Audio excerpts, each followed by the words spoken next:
तो हमने कॉलेज में इनोवेशन सेल ने, मैं उस वक्त उसका कोऑर्डिनेटर था, हमने 4C लेसन प्लान शुरू किया। इन लेसन प्लान्स जो आपका डीआर, ये जो आपका ग्रेजुअल रिलीज ऑफ रिस्पॉन्सिबिलिटी है, और दूसरा जो आपका 5E है, इसकी प्रॉब्लम्स को देख के हमने एक नया लेसन प्लान शुरू किया।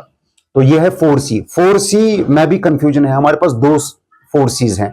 एक 4C जो है हमारा वो है कि 4C पैराडाइम यूज किया जाए, 4C तरीकेकार यूज किया जाए। दूसरा है 4C lesson plan, lesson design, जो IISc श्रीनगर ने डेवलप किया है इनोवेशन सेल ने। इसमें है पहला स्टेप जो है कंसिडर है, दूसरा है क्लेरिफाई, तीसरा है यू कैन से को कंस्ट्रक्ट, और चौथा है कंसोलिडेट। इसमें ये जो स्टेप्स हैं इनको आप चेंज कर सकते हैं, मतलब क्लेरिफाई आप ऊपर नीचे कर सकते हैं, आप क्लेरिफाई को सेकंड नंबर पे यूज कर सकते हैं अगर आप इसको थोड़ा सा ग्रेजुअल रिलीज ऑफ रिस्पॉन्सिबिलिटी वाला लेसन प्लान बनाना चाहते हैं। अगर आप चाहते हैं कि आपका कंटेंट और आपके स्टूडेंट्स मुख्तलिफ हैं और आपका सब्जेक्ट डिफरेंट है, तो आप क्लेरिफाई को थर्ड पोजीशन पे भी ले सकते हैं। और अगर आपको कभी लगता है कि आपके स्टूडेंट्स ऐसे हैं कि वो आराम से कंस्ट्रक्टिविस्ट लेसन्स जो हैं उनको फॉलो कर रहे हैं और उसमें वो ऑलरेडी उस तरीके से उनकी आदत हो चुकी है, दे आर ऑलरेडी कंप्लायंट और they are already routinized with constructivist lesson plan, तो आप क्लेरिफाई को चौथे स्टेप पर भी डाल सकते हैं। तो हम ये कह सकते हैं कि 4C एक मल्टीपल वेरिएंट लेसन प्लान है। इसको हम फ्लेक्सिबल लेसन प्लान भी कहते हैं। ये इसलिए स्कूल के लिए ज्यादा मौजूद है, गवर्नमेंट स्कूल के लिए और प्राइवेट स्कूल के लिए, जो इसमें फ्लेक्सिबिलिटी है कि अगर आपको साइंस पढ़ाना है तो आप साइंस के हिसाब से क्लेरिफाई को ऊपर नीचे कर सकते हैं। अगर आपको हिस्ट्री पढ़ाना है तो आप अपने हिसाब से क्लेरिफाई को चेंज कर सकते हैं। अगर आपको मैथमेटिक्स पढ़ाना है तो आपको क्लेरिफाई को ऊपर नीचे कर सकते हैं। That means it is an amoebic lesson plan, it is a flexible lesson plan, it can be you can say changed, it can be modified according to the needs of the students and according to the need of the content or the subject। तो ये इसमें एक बहुत, ये आपको 5E में नहीं मिलेगा और ये आपको ग्रेजुअल रिलीज ऑफ रिस्पॉन्सिबिलिटी में नहीं मिलेगा। दूसरा जो 4C है जिसके मतलब कंफ्यूजन है, वो दूसरा एक है, वो है कम्युनिकेशन। उनको हम 21st सेंचुरी स्किल्स कहते हैं। वो 4C लेसन प्लान नहीं है, वो स्किल्स हैं। उसको हम कहते हैं communication, collaboration, critical thinking and creativity. In fact 4C lesson plan जो हमने बनाया, इसको हमने इस तरीके से डिवाइज किया है ताकि जो 4C स्किल्स हैं 21st सेंचुरी के, वो भी हम इसको एम्बेड कर सकते हैं 4C लेसन प्लान में। दैट मीन्स जैसे आप 4C lesson plan college of education का चलाएंगे, चाहे आप गवर्नमेंट स्कूल में चलाएंगे या प्राइवेट स्कूल में चलाएंगे, तो वहां पे हम आपको बता सकते हैं कि आप 4C स्किल्स कैसे उसमें एम्बेड करेंगे, जैसे communication, creativity, critical thinking and collaboration, इनको कैसे एम्बेड किया जा सकता है। चूंकि 4C लेसन प्लान जो है वो कंस्ट्रक्टिविस्ट है और उसमें जो है तकरीबन 20 मिनट बच्चों को मिलते हैं टाइम कोलैबोरेशन के लिए। 20 मिनट का टाइम बच्चों के पास होता है डिस्कशन और कोलैबोरेशन के लिए। जैसे बच्चा डिस्कशन करेगा 20 मिनट और टीचर नजर रखेगा, बच्चा आपस में डिस्कशन कर रहा है, 20 बच्चे आपके क्लास में वो आपस में डिस्कशन कर रहे हैं, दैट मीन्स आप 4C स्किल्स भी लीवरेज कर रहे हैं। कैसे? बच्चे आपस में कम्युनिकेट करेंगे इनफॉर्मल एटमॉस्फेयर में, बच्चे एक दूसरे के साथ कोलैबोरेट करेंगे, जो टीचर ने प्रोजेक्ट दिया उस पर काम कर रहे हैं और कोलैबोरेशन कर रहे हैं, बच्चे एक दूसरे के साथ क्रिटिक कर रहे हैं, कोई जो हल उनको देखना है, कोई सोल्यूशन उनको देखना है, वो एक ऑल्टरनेटिव को छोड़कर दूसरे ऑल्टरनेटिव को चूज करते हैं, ये क्रिटिक करते हैं, वो क्रिटिकल थिंकिंग जिसको हम कहते हैं। और जैसे उनको कोई दूसरा ऑल्टरनेटिव प्रोड्यूस करना है कि कौन सा एक नया सोल्यूशन हो सकता है, वो क्रिएटिविटी कहलाएगा। तो दैट मीन्स ये 21st सेंचुरी स्किल्स भी हम इस 4C लेसन में एम्बेड कर सकते हैं।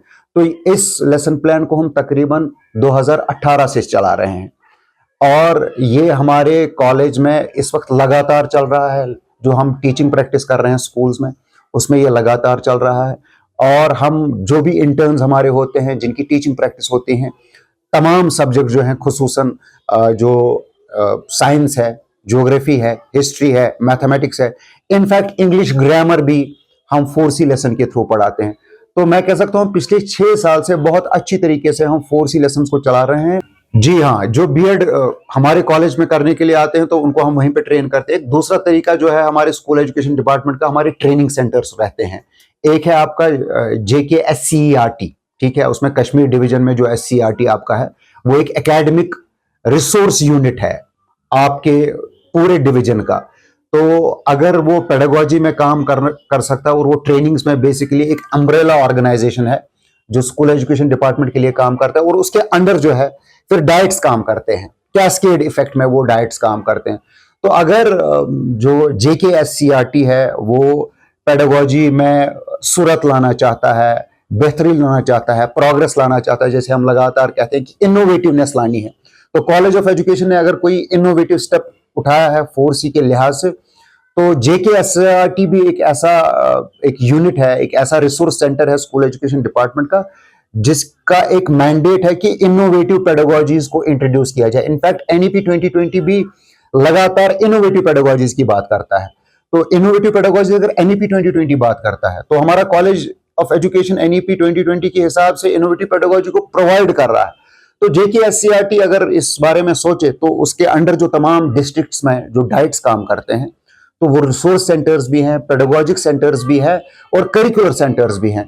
तो डेफिनेटली अगर ये एक तरीके से काम कर ले, ना सिर्फ 4C लेसन प्लान, इनफैक्ट बाकी जो पेडागोजीज हैं उनको भी लीवरेज किया जा सकता है। तो इनफैक्ट इनका तो बेसिक मैंडेट ही यही है स्कूल एजुकेशन डिपार्टमेंट में, SCRT का और डाइट का। जिस तरह फजल साहब ने फरमाया कि 4C लेसन प्लान जो है ये एक इनोवेटिव लेसन प्लान है which has been developed by the college of education. तो ये एक कंस्ट्रक्ट विस लेसन प्लान है। पहले हम यही समझेंगे कि जो एक कंस्ट्रक्ट विस लेसन प्लान होता है, इसमें हम बच्चों को मौका देते हैं कि वो खुद नए आइडिया जनरेट करें, यानी कि इंक्वायरी बेस्ड में हम उनको डालते हैं, और डिस्कवरी लर्निंग में हम उनको डालते हैं, या हम ये कहेंगे कि एक टीचर एक्सपीरियंशियल लर्निंग फैसिलिटेट करता है अपनी क्लास में। तो ये कंस्ट्रक्ट विस लेसन प्लान है, और इसके 4 स्टेप्स है। कंसिडर जो इसका पहला स्टेप है, उसके बाद को construct, consolidate and clarify. All the 4 steps are starting with the letter C. That is why this is called a 4C lesson. तो ब्रीफली मैं यहाँ पे ये बताना चाहूँगा कि जो कंसिडर है, इसमें हम बच्चों को मोटिवेट करते हैं प्रेजेंट लेसन के लिए। उसके बाद जो इम्पोर्टेंट 2 स्टेप्स है इस 4C लेसन के, वो है को कंस्ट्रक्ट और कंसोलिडेट स्टेप्स, जिसमें हम एक्चुअली बच्चों को नॉलेज कंस्ट्रक्शन में डालते हैं, कोलैबोरेशन में डालते हैं, हम पेयर लर्निंग फैसिलिटेट करते हैं, जो NEP 2020 की एक स्ट्रॉन्ग रिकमेंडेशन है कि हम बच्चों को कोलैबोरेटिव लर्निंग में डालें, और जहां बच्चे क्रिएटिविटी डेवलप करें। तो टीचर का यहाँ काम यह है कि वो एक अच्छा एटमॉस्फेयर क्रिएट करे जहाँ बच्चों को क्रिएटिविटी के लिए मौका मिले, और उसके साथ साथ यहाँ बच्चे कोलैबोरेट करके टॉपिक को लेके under the already defined objective जो एक लेसन के होते हैं, उनके अंडर नए नए आइडियाज वो जनरेट करते हैं। तो teacher is just there as a facilitator. तो ये 2 स्टेप्स है, को कंस्ट्रक्ट एंड कंसोलिडेट। लेकिन इसमें एक स्टेप है क्लैरिफाई, जिसमें एक टीचर बेसिकली स्कैफोल्डिंग करता है स्टूडेंट्स को। जहां टीचर को लगता है कि स्टूडेंट्स को टीचर की हेल्प की ज़रूरत है, तो वहां टीचर स्कैफोल्डिंग प्रोवाइड करता है। और हम ये समझते हैं कि कंटेंट को देख के या स्टूडेंट्स की लेवल को देख के कि ये जो क्लैरिफाई जो है, इसकी ज़रूरत ये ज़रूरी नहीं है कि बिगनिंग में ही हम इसको यूज़ करें। इसकी ज़रूरत हमें बिगनिंग में भी पड़ सकती है, या इन बिटवीन द लेसन वहाँ पे भी हम क्लैरिफाई यूज़ कर सकते हैं, या एट द एंड, यानी कि हम क्लैरिफाई को 3 डिफरेंट पोजिशंस पे यूज़ करते हैं। It depends upon the nature of the content and it depends upon the nature of the learners, जो स्टूडेंट्स होते हैं। उससे क्या हो जाता है कि जो ये 4C लेसन प्लान है, इसके 3 डिफरेंट वेरिएंट्स डेवलप हो गए हैं। और इस तरह जो ये 3 वेरिएंट्स आ गए 4C में, we are able to use this 4C lesson plan in sciences, in mathematics, in social sciences.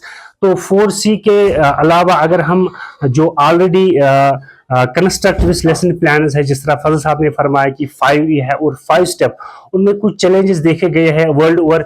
एक बड़ा चैलेंज ये रहा कि जो 5E और 5 स्टेप है वो हम ज़्यादा साइंसेज में चलाते हैं। तो सोशल साइंसेज और मैथमेटिक्स में उन लेसन प्लान्स को चलाना टीचर के लिए बहुत मुश्किल था। तो उस चैलेंज को ओवरकम करने के लिए कॉलेज ऑफ एजुकेशन ने 4C लेसन प्लान लाया है, जो हम साइंस के अलावा सोशल साइंसेज, मैथमेटिक्स में और इवन जो इंग्लिश ग्रामर है, तो हमारे इंटर्न्स ने कुछ ब्यूटीफुल 4C लेसन प्लान्स बनाए हैं इंग्लिश ग्रामर पे। तो हम ये समझते हैं कि अगर डिपार्टमेंट ऑफ स्कूल एजुकेशन इस 4C लेसन प्लान को ऑन करे और उसको टेस्ट करे, तो हम समझते हैं कि बच्चों को बहुत ज़्यादा फायदा मिलेगा।